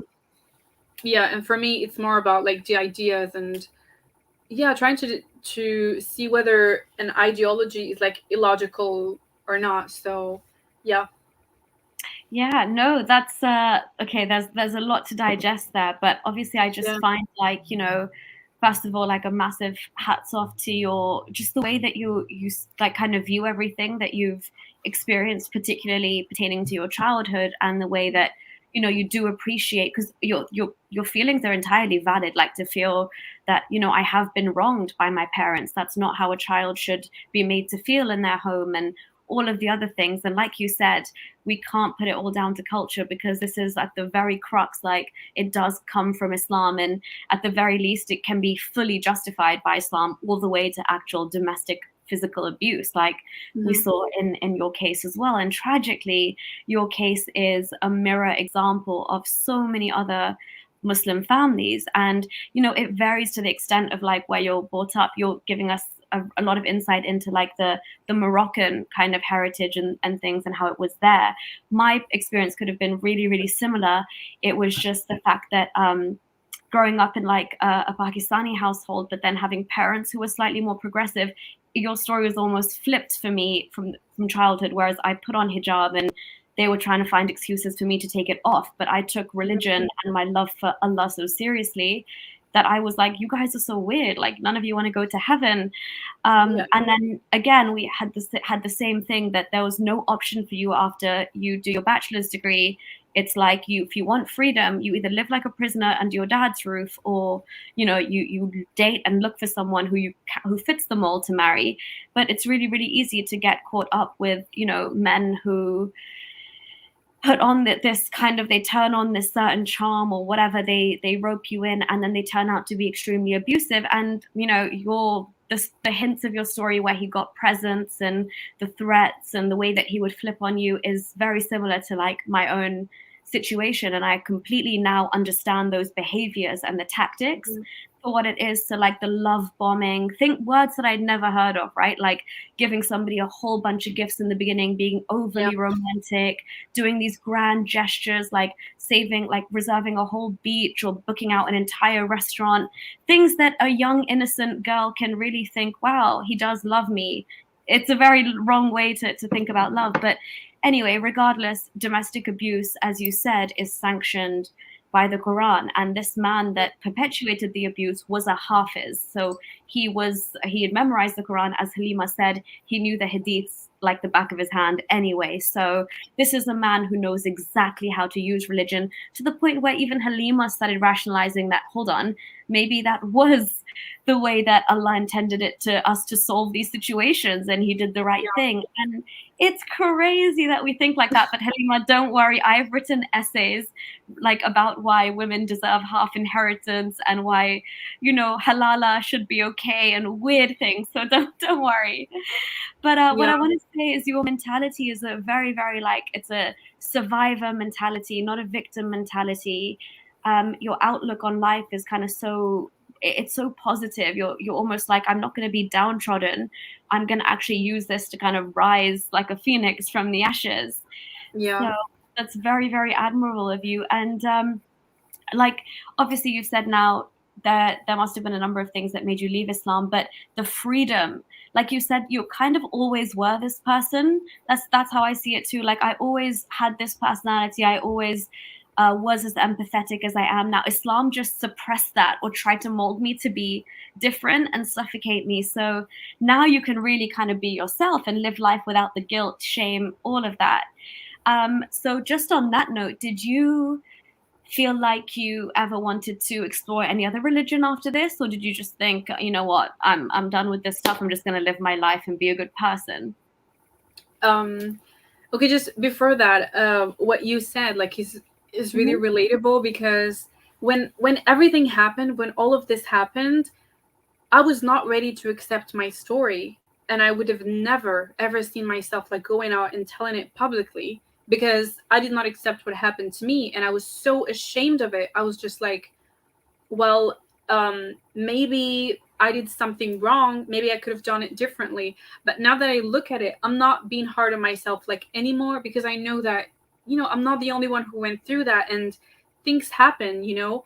And the most important thing for me is like women coming out, or even men, and like telling their stories and trying to make someone feel relatable, because it helps a lot. Even if it's just one person or two, like whoever, just it really helps. And yeah, like when you accept that you have done these things, and it's fine, don't be hard on yourself, that's when you just kind of not go out publicly with it, but you wouldn't have a problem if someone asks you, or if you are in a position where you should talk about your situation. So for me, it was just like, I was this submissive woman all my life, and I really was. And that's all because of Islam, because it teaches you to be, obedient towards your parents. You should not say no to them. And the problem is that everyone in the family was in this institution. So if you say like, no, shut the fuck up, you're not allowed to say anything.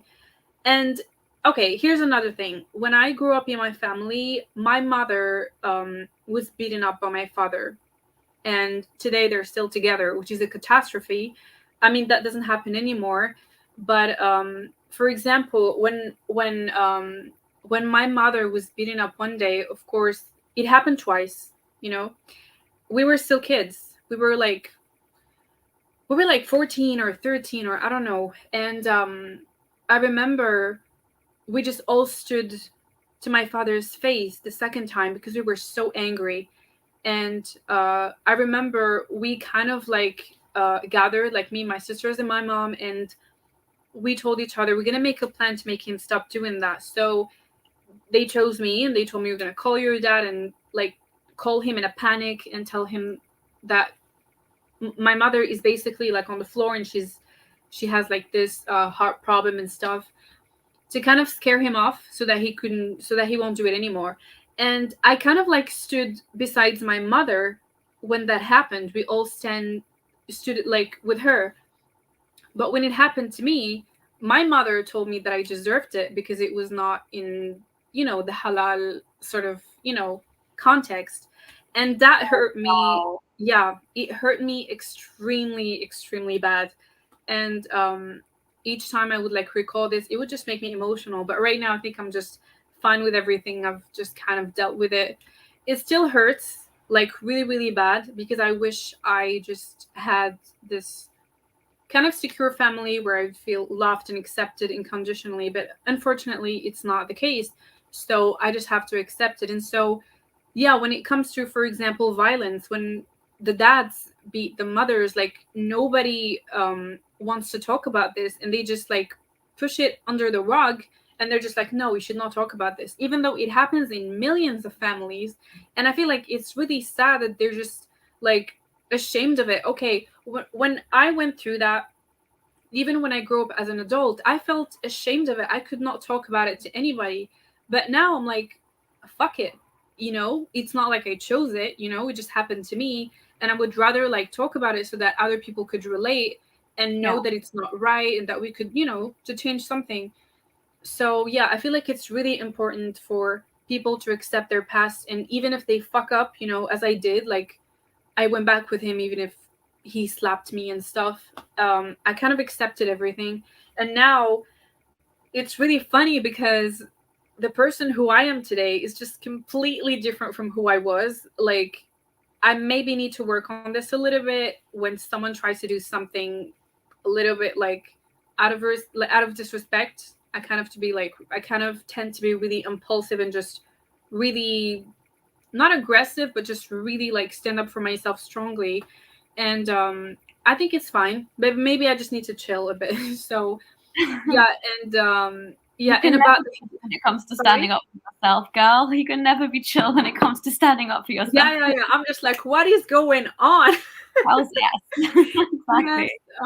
Yeah, it's just crazy. And about the hijab thing, when women try to say hijab is empowering, I seriously just go like, I'm sorry, but this is disgraceful to women. This is so disgraceful to women because um they pretend that Islam like came to make women these diamonds that we need to like hide them because they're like very um they have this value and nobody needs to see them and stuff. But the thing is, the hijab is sexualizing women, Yeah. because you're basically saying, oh, you're a sexual object, we need to hide you. Because otherwise, why would women put hijab when like a man comes to the scene? So stop lying and saying that it's just for modesty and that because God said we need to do it. No, you're doing it because of men. Period. That's all it's supposed to be. And so, yeah, I feel like it's really sexualizing women and insulting men because they're just like treating them like these like animals, with all respect to animals, but like, like they would just come and basically just like rape you or sexually assault you because they can't control themselves. So it's an insult to men and sexualizing to women. So yeah, it's just that's the kind of part that I really really don't like. And I feel like the West is not realizing the dangers of hijab. I mean, after all, hijab is just a piece of cloth, you know? It's just like you're going to put it in your head or around your neck. It doesn't mean anything. But, sorry, it doesn't mean anything as cloth, like when you just wear it. But the meaning behind it is very dangerous. So, yeah. And, yeah, the whole point is that women are just basically like shit in Islam. So, yeah. Touche. They really are the bottom of the barrel. Like there's probably Yeah. like the goats and the camels and stuff, and then we're like about here, like equal to them. Maybe slightly more because the sexual slave girls are like in between us. But yeah, bottom Below of the barrel. Shaitan. Yeah, yeah, Yeah. yeah. But then, so Halima, did you Sorry, I forgot the anything question. else? Yeah, Yeah, sorry. I just got carried away. no, Yeah, I worries. yeah. I mean, the moment I left Islam, I knew that I just knew that like the concept of a god being the cause of this universe didn't make any sense to me, because if you see like the logic of religions, they're just basically like, oh, we're here to like, God is like testing us. But if he's testing us, then he's not omnipotent, you know? And just this irrational stuff, like no matter where you take an excuse from, there's always going to be an issue like behind it. It just doesn't make any sense. And we're basically, God is presented to us as this child. Basically he's literally a child that we have to do. And I'm like, no, no. I mean, I don't know how we came here to the universe. I have no idea. But the only thing I know is that it's not the 4,000 past religions that were or are still present.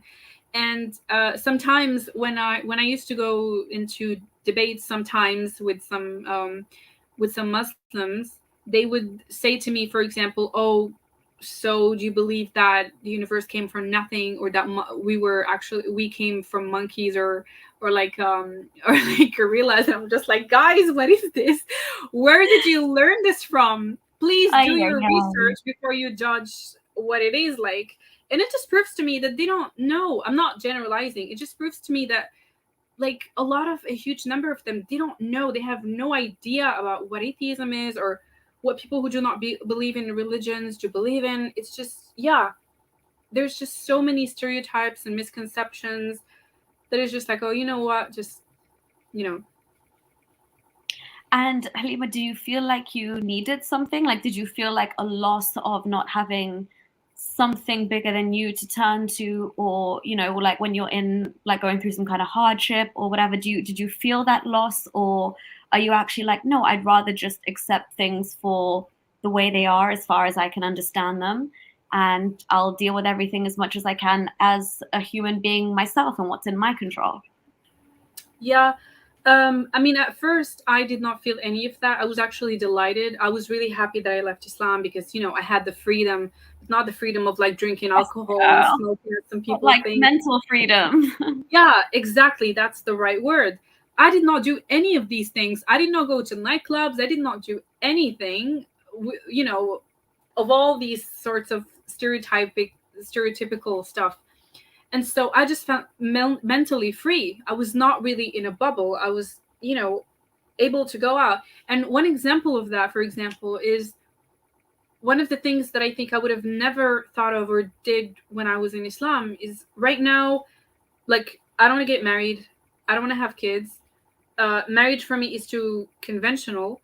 And children for me, I know that there's like so many people who are not going to agree with this, but it's my own opinion. And I'm not saying that people who have kids are horrible people. I'm just saying that the act of bringing children to this world is immoral to me, because, Oh, so you're an for antinatalist, Halima, yeah? yeah, antinatalism. That's the word. Natalist, yeah, natalist, natalist, yeah. Yeah. So basically, like they would just go like angry at me, and that's not, of course, only Muslims, but like others. But that's one of the things that I was able to think when I came out of religion, because in a religion you need to have kids, and so for me it just completely set me free to think to kind of welcome new ideas. Because why I don't want to have kids, for my opinion, is because there's plenty of children who die each minute, from hunger, from war, from so many catastrophes. And humans, what they do is just, oh, I'm just gonna have more kids. Why don't you adopt? You could adopt and just go like, oh, I want to have a kid of my own. And okay, I understand, but don't call the people who don't want to have kids selfish, because that's basically gaslighting. Okay, selfish for not turning a blind eye to human suffering and like people dying and children like dying in millions. Like, I don't see the logic in that. And there's just so many gaslighting when it comes to these kind of ideologies, or like especially when it comes to the Islamic world. For example, as we talked about the hijab, they're like, hijab is empowering. No, that's exactly the opposite. So there's always this gaslighting, and they try to manipulate you and kind of brainwash you. And so when you come out of Islam or religion in general, you're just able to think of yourself and see whether that makes sense or not. So yeah. Yeah, I mean, I'm not an antinatalist per se, but I mean, I can see the merits of the arguments for it. But I'm exactly on the same page as you. Like, I have no intention to get married. It's way too conventional, as you said. And I also just don't have the maternal urge in me to have children. I just think I've got way too much to do with my life, and, call it Yeah. selfish or whatever. But it's just, I can't picture myself with kids. I've never been inclined towards children. And like you Yeah. said, I actually tweeted about this a couple of weeks ago, because the amount of, I mean, even my own friends who are guys, when they speak to me and we catch up after a while, they like jokingly, but they taunt me like, oh, when are you going to have kids? Like, Yeah. biology is not going to be on your side for that long. And I'm like, well, I don't think I even want them. And again, they're still like, okay, fine, like if that's really your choice, but that's sad. I'm like, even you saying that that's sad is kind of making us feel guilty, like, oh, your bloodline or your lineage is going to end with you. No, it's not. My siblings are there. They can take care of it if they want to. Yeah. But yeah, I'm with you there. It's like the judgment you get for making decisions. And it's interesting that ex-Muslims, kind of women especially, do come to these conclusions, because you're right, Halima, the reason that Muslim men, when they hear that we don't want to procreate and things like that, it burns even a little bit Yeah. extra, because we were born in their eyes to procreate and expand the ummah, and be one of four to one Yeah. man. And we're saying, no, no, no, no, no, we don't even want a man for life, like, locked down like that with pieces of paper and the law involved. And I don't even necessarily want to bring children into this world. And I don't know if that's a threat, because now we can fully deploy our resources to ourselves and our careers, and maybe we'll even top them at some level, and we'll become, like a force to be reckoned with. But yeah, it is the antithesis of what a woman is in Islam, the way that we're choosing to live our lives, you and I.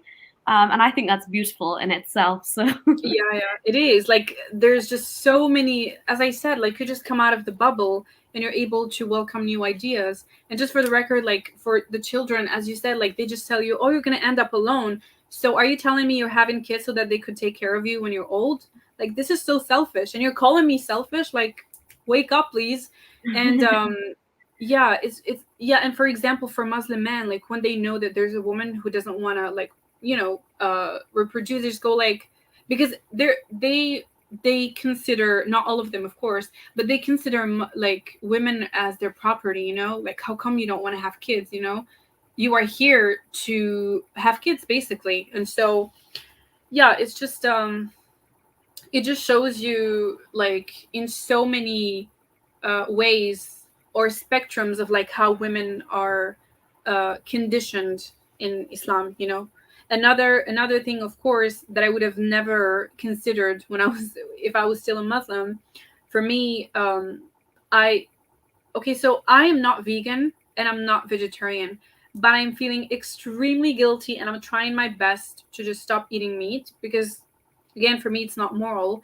But as I said, like, even if I say having children is immoral, being like eating meat is not moral, I'm not saying that people who do these sorts of stuff are horrible. I'm just saying that maybe there's like a lack of judgment or stuff like that.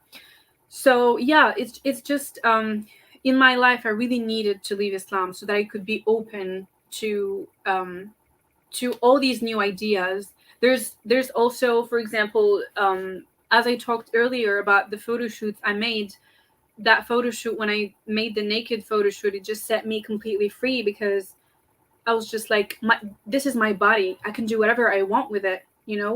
I'm not like putting it in your face, but it's just mine. I can do whatever I want with it. And that's again another topic.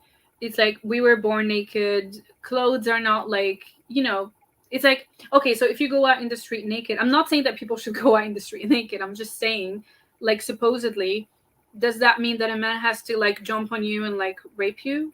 No, it's all in the brain. Like, you have to know what's right and wrong with your brain, not just like mechanically or just stuff like that. So yeah, that's Exactly. And basically what also, it like, we comes all have like our little like ways that we kind of like fight back or like reclaim our like agency and independence that Islam has once upon a time taken away from us. And I feel Yeah. like that really was like your kind of middle finger back to Islam and being like, hold on, everything here is mine and I'm the owner of Mhm. it, nobody else, regardless of what Islam, says. So no, I really do like respect that. And it's always nice to be able to just be comfortable in your own skin and not go to bed thinking about the guilt if you've had like sex before marriage, or you've had like a No. cheeky cigarette or a drink, or you've worn a my sisters and I come from a family of three sisters as well.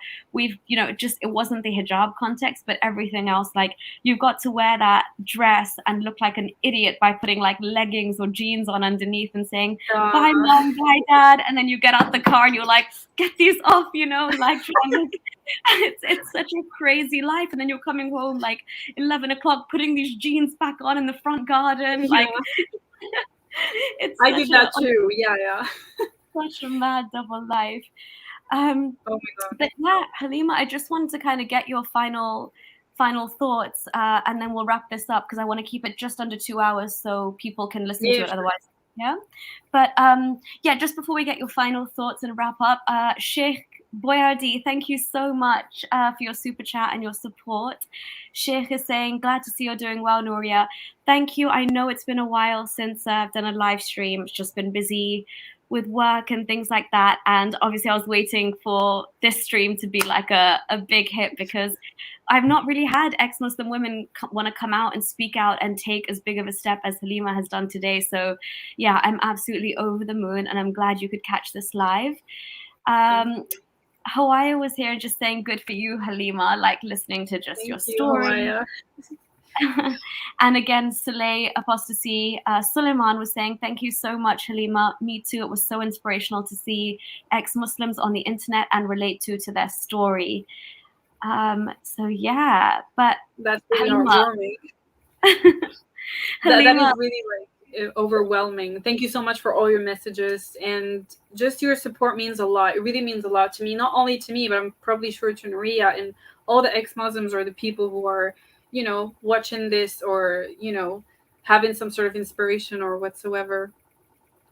oh yeah, for sure. I hope this was cathartic for you in a way as well, to kind of, lay your story bare out there. And I appreciate you for the honesty and like how, you just told the raw facts as they were. It's not easy to bring up abuse and traumatic memories from the past. But yeah, what would you like to say? Obviously, the floor is yours to kind of wrap this up. Um, okay. And your message, Halima, make this part of it, please. A message to Muslim women who are questioning. Oh, okay. Yeah, that's very. I was a bit like, when you yielded the floor to me, I was just like, what am I gonna say? But then I thought of women, and I was like, that's a very interesting topic to talk about. Yeah, if I have any message to, or any comment about Muslim women or women in general, I just extremely feel kind of sad to, for example, what happened in Iran. And for example, I saw these Muslim women, some of them who are wearing the hijab, are just like making this about them, instead of basically defending the women who are forced to wear the hijab, and just go like, oh, now they're insulting Islam. They think it's all about forcing the hijab and stuff, instead of like standing up for these innocent women and these poor women who are going through hell because of their government. So yeah, so if I have any message to women or Muslim women or women in general, like, just please know that you are an individual. You don't really need a man. It's just an indoctrination. Sorry, indoctrination. And if you really think about it deeply, like, what can't you do instead of beating the shit out of somebody? Like, what can't you do? Even this you can do, but I'm just talking about, like, in general. You could get your studies, you could study, you could work, you could, do so many things alone. We're not in, I don't know, we're not in a century where women were not allowed to have, like, credit cards or go to, I don't know, school or whatsoever. So just please, just know your worth, because you deserve better. You deserve so much better. And I don't know if you watched the movie Barbie, but it's a little bit controversial these days.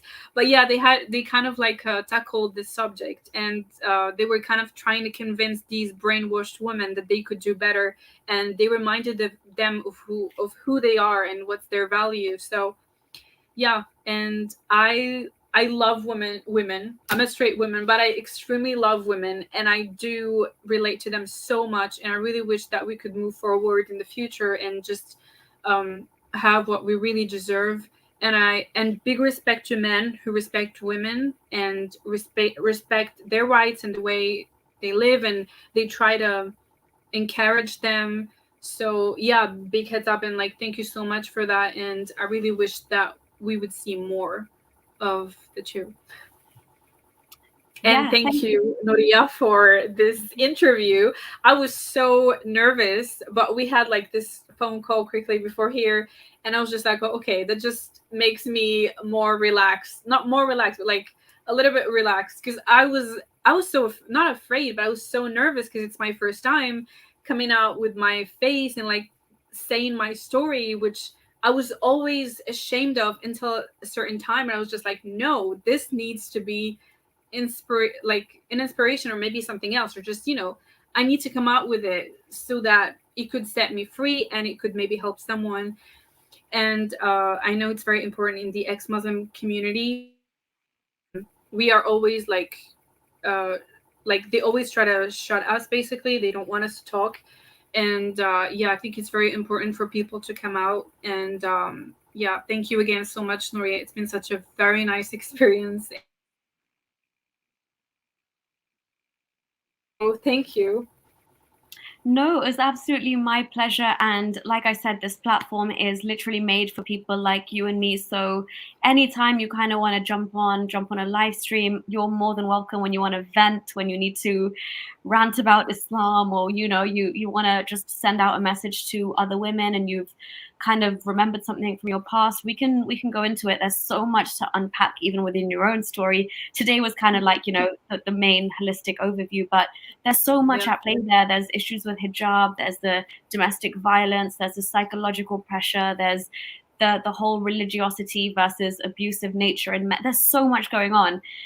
So thank you. You have no idea which woman would be listening to this and she would resonate with something that you've said, and it might just, give her that extra push that's needed, or plant that seed of doubt that just, says enough is enough. So yeah, I think you're an immensely brave woman for speaking out, and I wish you all the best. I'm so glad that you get to live freely. I just want to read you a couple of these messages out of the comments before we wrap it Yeah. up.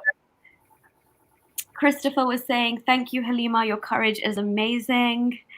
Grey Jedi, thank you. Saying good stream. Lovely Lone, yes, you can reach out to me to share your story at holyhumanist@gmail.com. I did see that you saw that. So yeah, definitely do reach out to me. Again, see, Halima, look, one conversation, somebody else. It's really, Yeah, it is literally a wheel that keeps on turning.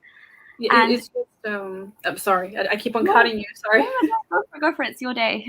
Yeah, it's really, like, making my night, because I was a bit like, because since I've never done, like, a live on YouTube or anything, I did not know, like, I know that there's so many, like, sorry, my voice is a little bit husky because I talk too much. So people like I knew that like there were gonna be maybe some negative comments, but I did not know to what extent. And since I'm an ex-Muslim, that's related to something more negative. So I feel really happy to receive all these messages, and thank you so much for taking the time. And yeah, it's just yeah, thank you, all of you. Yeah, no, my YouTube family is amazing. I don't know how this community we've built up here on Holy Humanist is pretty much, and that's what I love about it. It is turning out to be quite the safe space for ex-Muslim women, especially to come out and share their just like conversations. So respect to all my YouTube family. And Grey Jedi, you are completely on the mark. Streams like these are what Islam fears, 100%. Yeah. That guy in it was saying, "Good luck, may your lives go well." And yeah, tribute to Masa Amini. Norse is saying Islam is so strong that one woman's hair is a threat to it. Rest in peace, Masa Amini. You will never be forgotten. Yeah. And I actually did a stream with David from Deep Drinks podcast yesterday. So if you haven't checked that out, do go ahead and check that out. But yeah, he's going to take more of an interest in what's happened in Iran as well. So the more we keep Iran in the news cycle, and the more discussions we have, even with people in far-flung areas of the world who don't know what's happening, when they understand the extent of what's happening, it does kind of, change the game. So if we can spread that kind of far and wide, let's make sure she's never forgotten. Joe, thank you, Nuria, and Halima, thank you so much. Great conversation, says Cosmic Dust. Rora is saying power to the women. Indeed. Thank you, Rora. Dr. Wolf is saying great convo. This has been a wonderful live stream. Thanks, girls. Thanks, Paulie, for tuning in. Sarah, I think, is another ex-Muslim woman, and she's been listening religiously, should I say? That sounds like the wrong word, but she's been listening religiously since the beginning. Thank you for being here, Sarah. And Halima, it's a special thank you to you. Oh, thank you, Sarah. Thank you so much. Thank you. Allied Atheist Alliance, thank you for being in the house. I have no idea what time it is for you, but thank you. Hope for some more sometime, as do I. And Doorknob Head says, it's so nice. So many are telling their stories. So much better when it was just old white people, old white men speaking out against religion, winning. Yeah. Well, yeah, exactly. I think that people like Halima and myself are a much greater threat. No offense to the ex-Muslim men out there, you're doing amazing and we love you. But they get that little bit more irked when people like Halima or myself speak out. So, Halima, thank you for rocking the boat and showing them there's another contender to be reckoned with. Oh, we couldn't have be done without you. So you took part of it too. So thank you so much. Thank you. No worries. And let's stay in touch and let me know if you ever want to come back on. And yeah, if you're ever on this side of the channel, let me know. And next time I'm in France, I'll give you a shout as well. Sure, definitely. Yeah, take it easy. Thank you to everybody who tuned in. Thank you so much, Halima. Good luck to you. And bye-bye, everybody. Till the next stream. Toodles. See you later. Thank you. Bye-bye.